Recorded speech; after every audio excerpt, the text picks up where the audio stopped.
اعوذ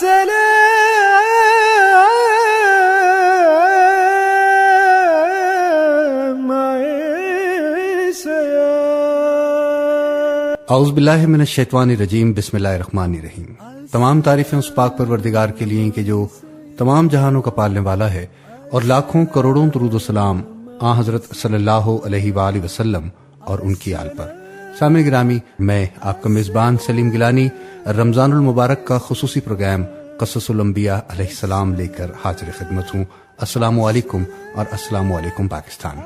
پروگرام قصص الانبیاء علیہ السلام میں آپ قصہ حضرت ابراہیم علیہ السلام سننے کی سعادت حاصل کر رہے ہیں، اور آج اس قصے کا تیسرا حصہ پیش خدمت ہے۔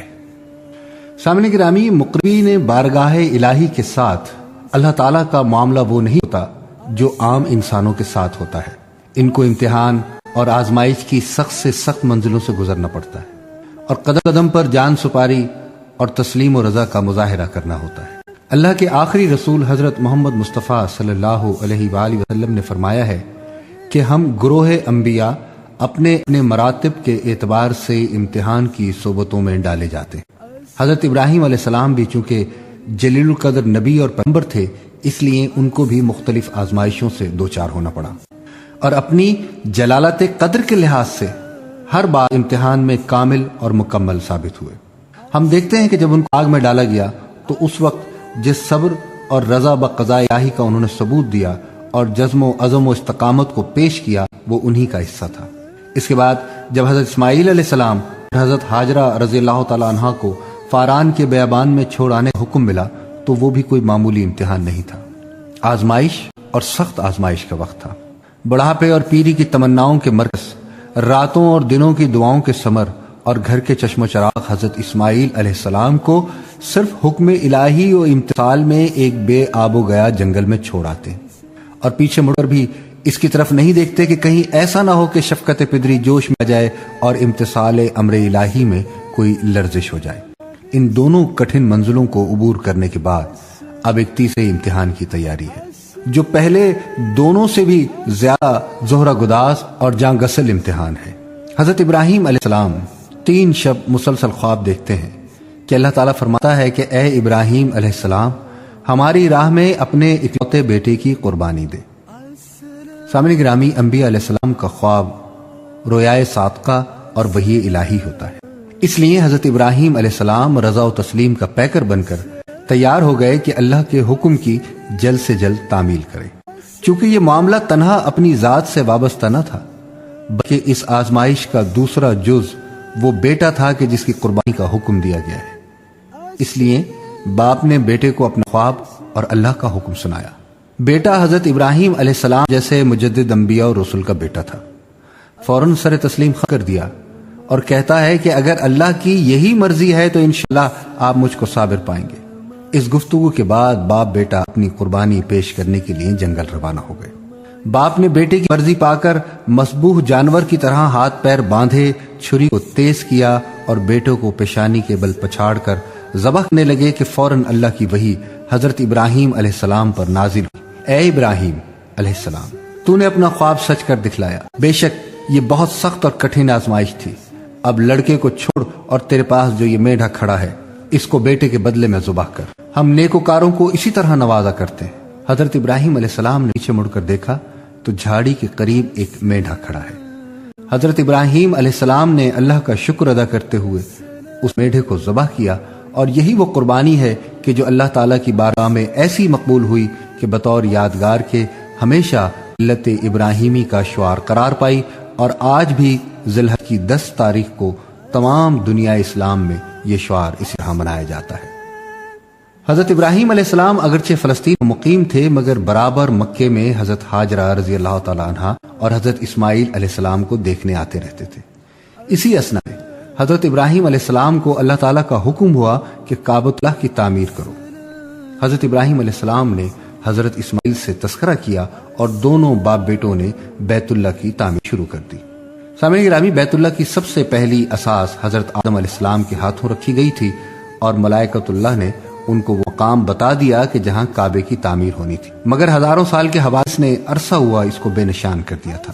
البتہ اب بھی وہ ایک قلعہ یا ابھری ہوئی زمین کی شکل میں موجود تھا۔ یہی وہ مقام ہے جس کو وحی الہی نے حضرت ابراہیم علیہ السلام کو بتایا، اور انہوں نے حضرت اسماعیل علیہ السلام کی مدد سے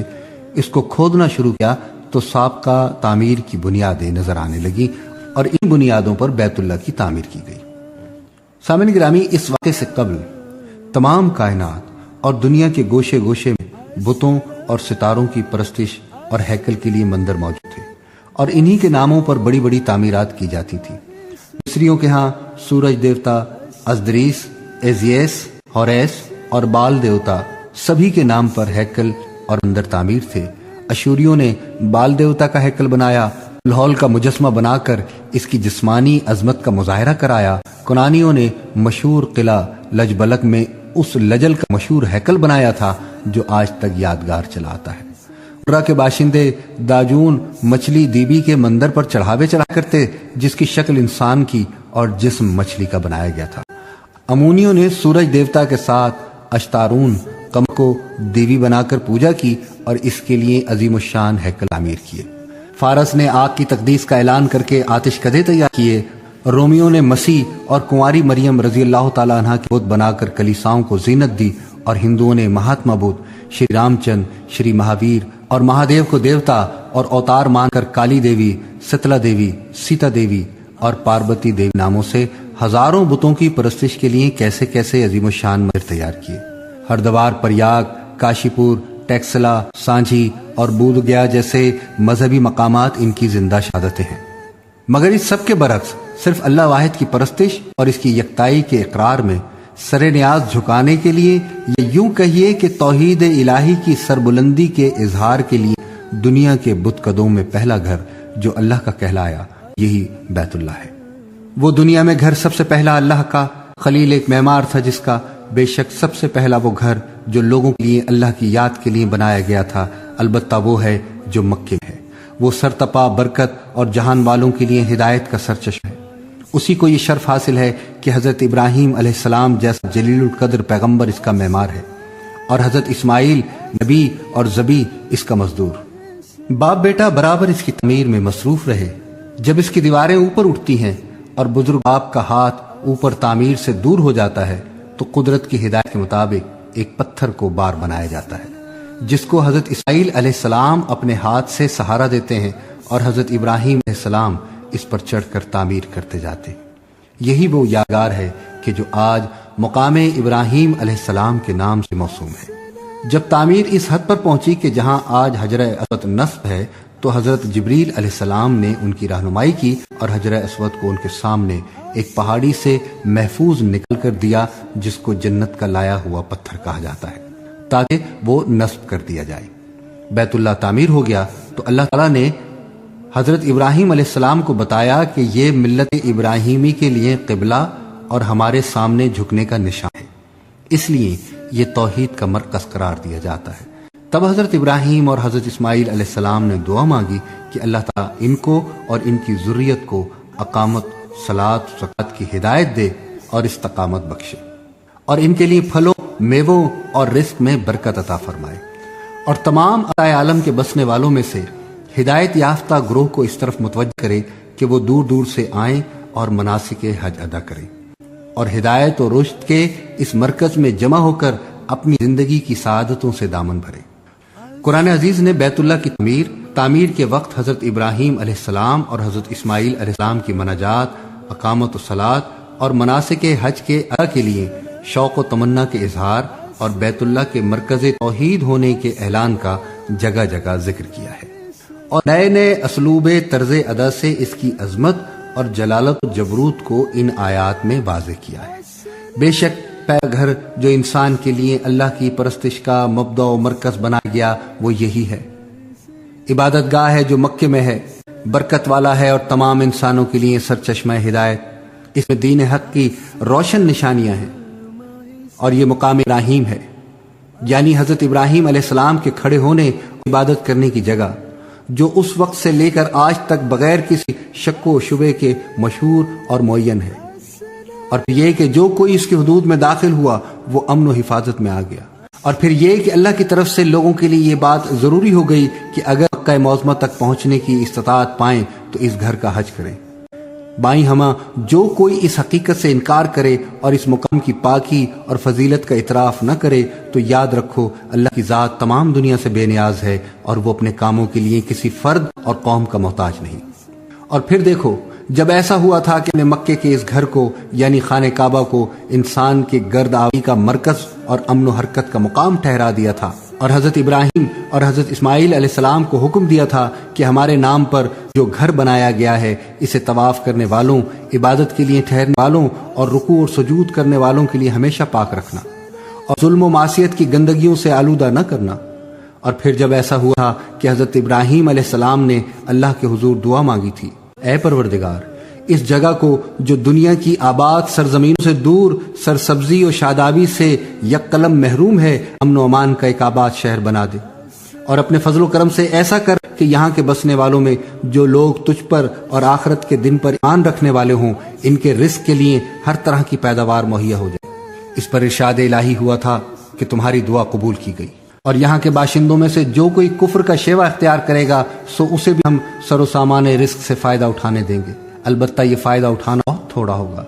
کیونکہ بالآخر اسے پاداش عمل میں چار و ناچار دوزخ میں جانا ہے، اور جو بدبخت نعمت کی راہ چھوڑ کر عذاب کی راہ اختیار کر لے تو کیا ہی بری اس کی راہ ہے اور کیا ہی برا اس کا ٹھکانہ ہے۔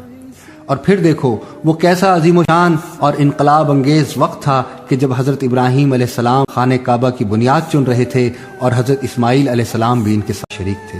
ان کے ہاتھ تو پتھر چن رہے تھے اور دل و زبان پر یہ دعا طاری تھی، اے پروردگار ہم تیرے دو عاجز بندے تیرے مقدس نام پر اس گھر کی بنیاد رکھ رہے ہیں، ہمارا یہ عمل تیرے حضور قبول ہو، بلا شبہ تو ہی ہے جو دعاؤں کو سننے والا اور جاننے والا ہے۔ اے پروردگار اپنے فضل و کرم سے ہمیں ایسی توفیق دے کہ ہم سچے مسلم یعنی تیرے حکموں کے فرما بردار ہوں۔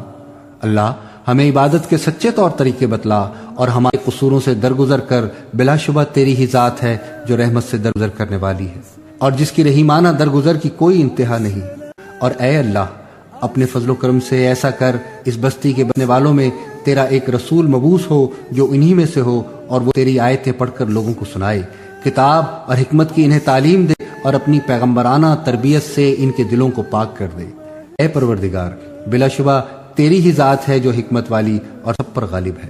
اور وہ وقت یاد کرو جب ہم نے حضرت ابراہیم علیہ السلام کے لیے خانہ کعبہ کی جگہ مقرر کر دی اور حکم دیا کہ میرے ساتھ کسی چیز کو شریک نہ کر اور میرا یہ گھر ان لوگوں کے لیے پاک رکھ جو طواف کرنے والے ہوں، عبادت میں سرگرم رہنے والے ہوں، رکوع و سجود میں جھکنے والے ہوں، اور حکم دیا کہ لوگوں میں حج کا اعلان پکار دے۔ لوگ تیرے پاس دنیا کے تمام دور دراز راہوں سے آیا کریں گے، پا پیادہ اور ہر طرح کی سواریوں پر،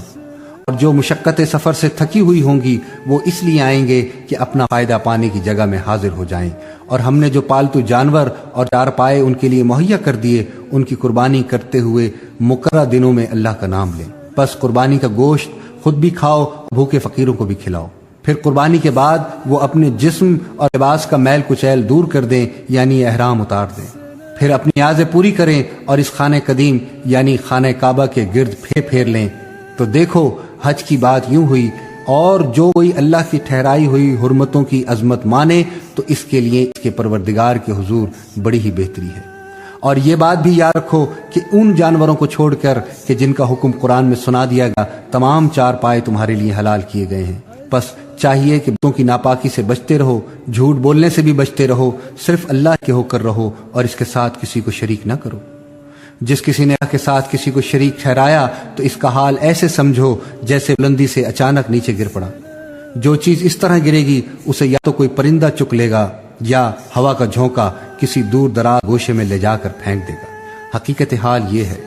بس یاد رکھو جس کسی نے اللہ کی نشانیوں کی عظمت مانی تو اس نے ایسی بات مانی جو فی الحقیقت دلوں کی پرہیزگاری کی باتوں میں سے ہے۔ ان چار پایوں میں ایک مقررہ وقت تک تمہارے لیے طرح طرح کے فائدے ہیں، پھر اس خانہ قدیم تک پہنچا کر ان کی قربانی کرنی ہے۔ اور دیکھو قربانی کے یہ اونٹ جنہیں دور دور سے حج کے موقع پر لایا جاتا ہے تو ہم نے اسے ان چیزوں میں سے ٹھہرا دیا جو تمہارے لیے اللہ کی عبادت کی نشانیوں میں سے ہیں۔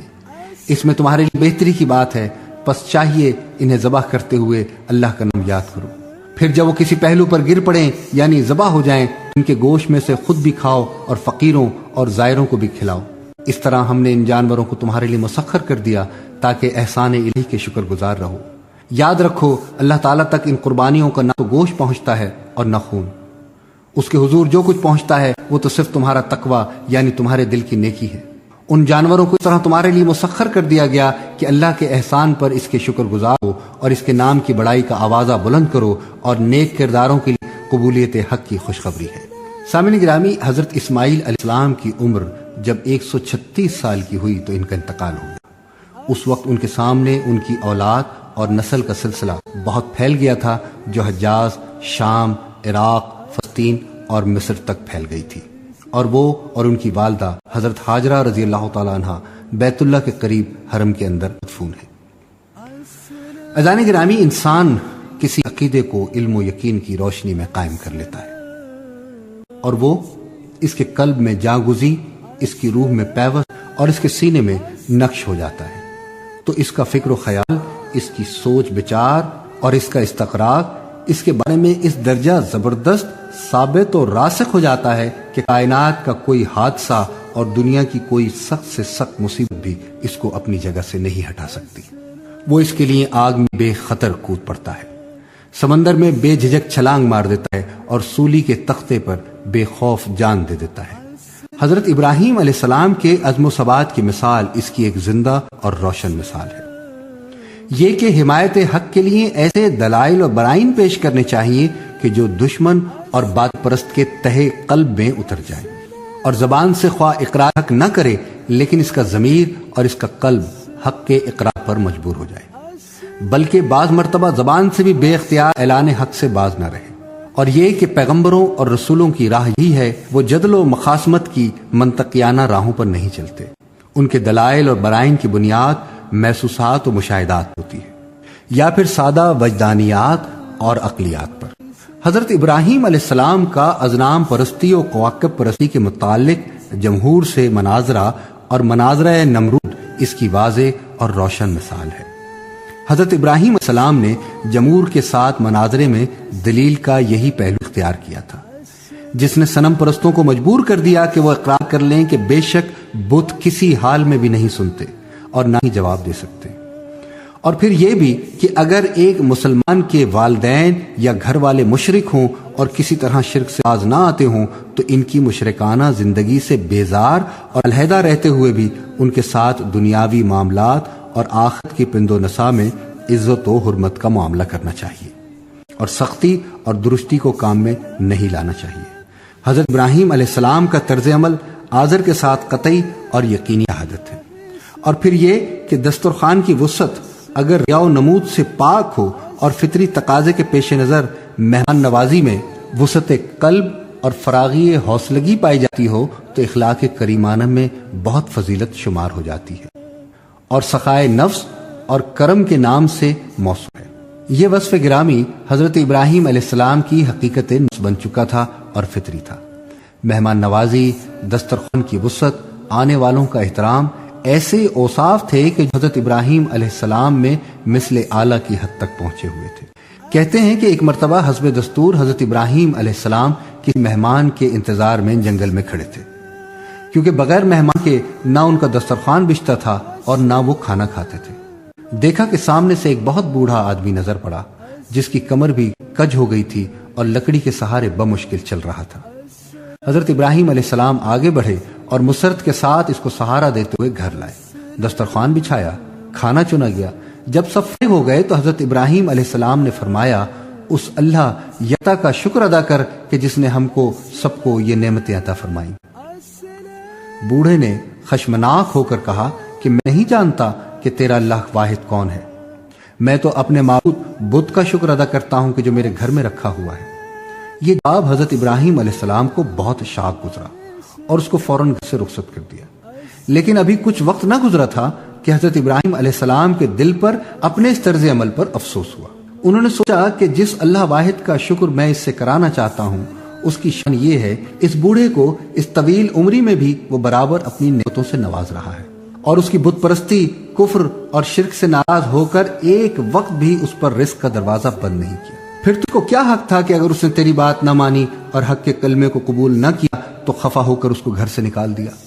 سامعین گرامی، یہ واقعہ تاریخی حیثیت میں اس حقیقت کا ضرور اعلان کرتا ہے کہ حضرت ابراہیم علیہ السلام کے اخلاق کریمانہ کی وہ بلندی جو حقیقی مثل اعلیٰ تک پہنچی ہوئی تھی، ضرب المثل اور زباں زد عام تھی، اور بلا شبہ ان کا یہ فکر پیغام حق اور دعوت اسلام کے لیے بہترین اسوہ ہے۔ پھر یہ کہ اللہ تعالیٰ جن ہستیوں کو اپنے ابلاغ حق کے لیے چن لیتا ہے، ان کے قلب و دماغ کو اپنے نور سے اس درجہ روشن کر دیتا ہے کہ ان کے سامنے عشق حق و صداقت کے سوائے دوسری کوئی چیز باقی نہیں رہتی، اور اس لیے ان میں شروع سے ہی یہ استعداد ودیت ہوتی ہے کہ وہ عہد طفلیت میں ہی اپنے ہم اسو ممتاز اور نمایاں نظر آنے لگتے ہیں، اور راہ حق میں ابتلا و امتحان کو خوشی سے سہتے اور صبر و رضا کا اسوہ حسن پیش کرتے رہتے ہیں۔ حضرت اسماعیل علیہ السلام کا واقعہ اس کی شہادت کے لیے شاہد، عدل اور باعث 100,000 عبرت و عظمت ہے۔ حضرت لوط علیہ السلام اگرچہ حضرت ابراہیم علیہ السلام برادر زادہ اور ان کے پیرو تھے، شرف نبوت سے بھی سرفراز ہو چکے تھے اور اللہ کے ایلچی بنا دیے گئے تھے، اس لیے سدوم اور آمورہ میں ہمہ قسم کے مصائب اور وطن سے دور دشمنوں کے نرغے کی تکالیف کے باوجود انہوں نے صبر و استقامت سے کام لیا اور اپنے بزرگ چچا اور خاندان کی مدد کی طلب کی بجائے صرف اللہ رب العزت پر ہی بھروسہ رکھتے ہوئے اس کے احکام کے سامنے رضا و تسلیم کا ثبوت دیا۔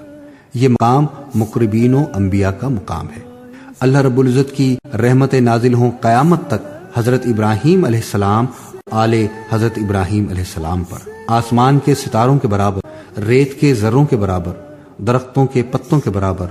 آسمان کے قطروں کے برابر، فرشتوں کی تعداد اور تمام مخلوقات سے کھربوں گنا بڑھ کر، اور امت محمدیہ صلی اللہ علیہ وآلہ وسلم کی طرف سے کھربوں سلام ہوں ان کو، آمین ثم آمین۔ قصہ حضرت ابراہیم علیہ السلام آج مکمل ہوا۔ سامعین گرامی، پروگرام قصص الانبیاء علیہ السلام سے سلیم گیلانی کو اجازت دیجیے۔ انشاءاللہ العزیز کل ایک بار پھر اسی چینل پر، اسی وقت، اسی پروگرام میں آپ لوگوں سے ملاقات ہوگی۔